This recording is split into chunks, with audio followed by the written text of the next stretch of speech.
Columbia University has announced that they have banned the individuals behind a so-called chemical attack on pro-Palestinian protesters during a rally on campus last Friday.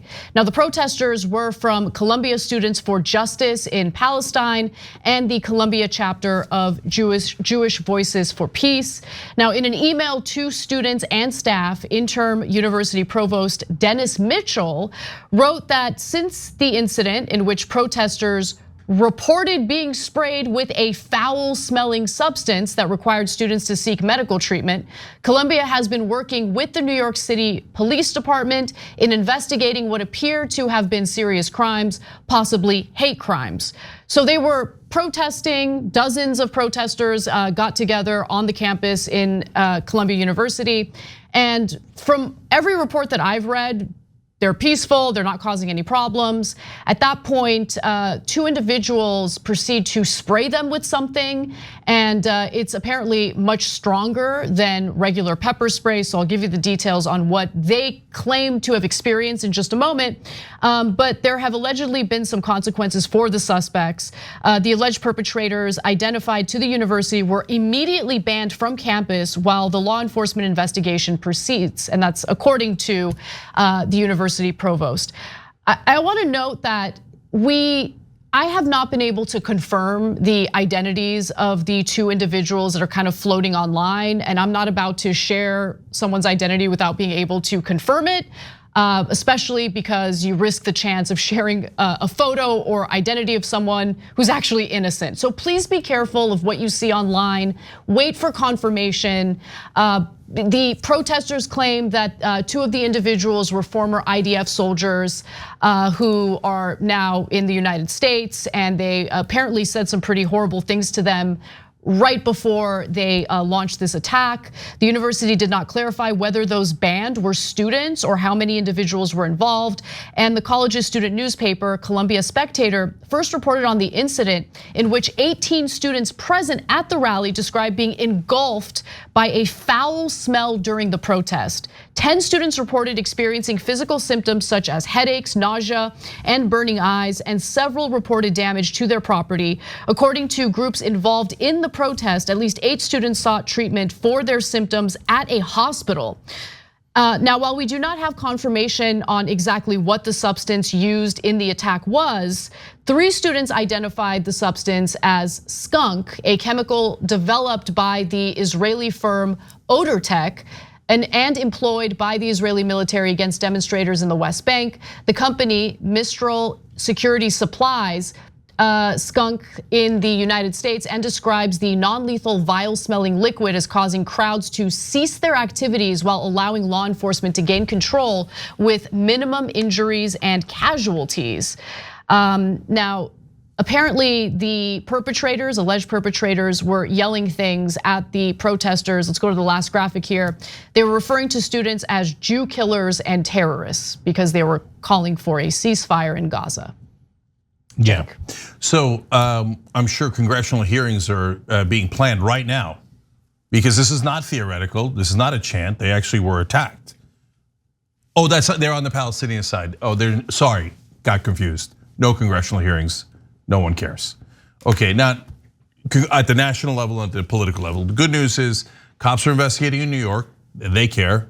Columbia administration doing a good job of following this up and make sure the students are protected. That's good. There's also a federal investigation, which was surprising. Yeah, okay, great.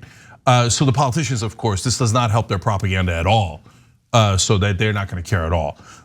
So now, in terms of the perpetrators, once their identities are confirmed, if it turns out they're not citizens here, obviously these criminals should be deported. That's how it works. You commit a crime in America when you're not a citizen, you get deported. So they should be sent back to Israel. I mean, if they want to do terrorism, if they actually are former IDF soldiers, that's not surprising. But this isn't Gaza. You don't just get to do terrorism here and get away with it. So you should change your attitude and your mindset when you're in America, as opposed to where you get to oppress people basically for a living if you're in the IDF.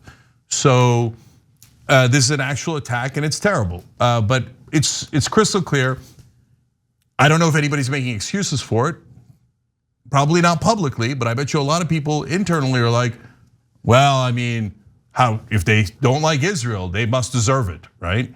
Of course, the biggest crime in the world is criticizing the right-wing government of Israel. You can criticize right-wing governments all over the world, by the way. Hungary, America, Turkey, you name it. You got a right-wing government, we criticize. But Israel, no, special rules.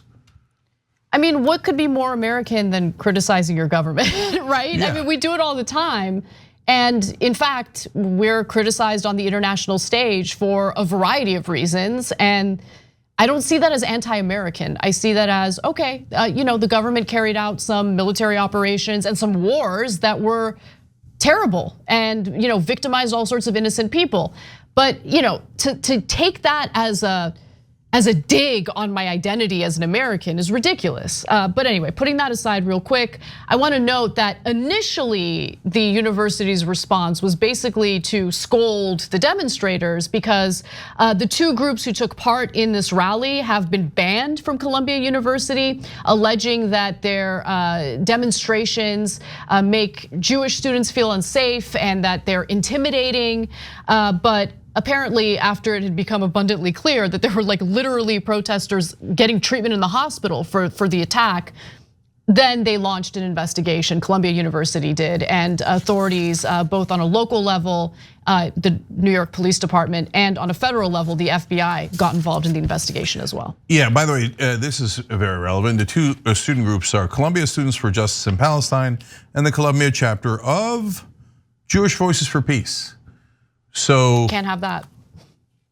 So they were removed from campus because they're potentially anti-Semitic and they're Jewish.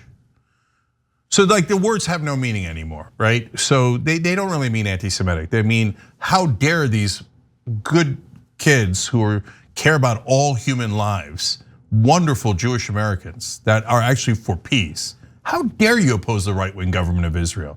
We'll just call you anti-Semitic. We did it to Bernie Sanders. We do it to everyone who opposes the right-wing government of Israel. So we'll remove you from, we got to protect the Jews by removing the Jews from campus. But let me also just add something.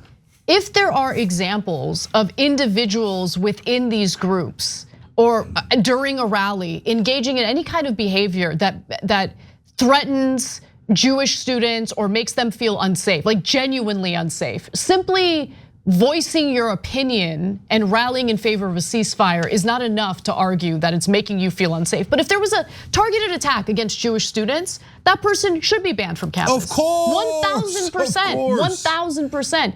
Look, to me, the important thing, there's all sorts of campus groups and there's all sorts of speakers who show up on college campuses who I disagree with. But that's called America, right? You don't ban people from your campus simply because you disagree with the perspective that they're sharing with other students who might also agree with that perspective. But once you start threatening other people, that's when things start to change. That's when there should be consequences. But it's amazing to me how there's just this vague statement about oh, well, these student groups are intimidating and so we're gonna ban them. It's just, I think it's wrong. I think it's totally wrong to do something like that. Look, we're Americans. The religious background and ethnic background should have no bearing, none, zero, especially for progressives. So, and by the way, as luck would have it, the strongest voices in favor of peace are Jewish voices in this country, Bernie Sanders, Jamie Raskin, etc. So this has nothing to do with Jews versus Muslims. And if you're on the Palestinian side and you make it about religion, you're totally wrong. You're wrong morally, you're wrong factually, and you're wrong strategically. You're wrong in every way, right? But it's also true the other way around. So when these guys come and attack the people that are protesting for peace and then call them terrorists because they want peace, yes, there should be severe consequences for those actions. If you enjoyed this video, that's because of our members. They make us independent, they make us strong, and they make us honest. Become a member today by hitting the join button below.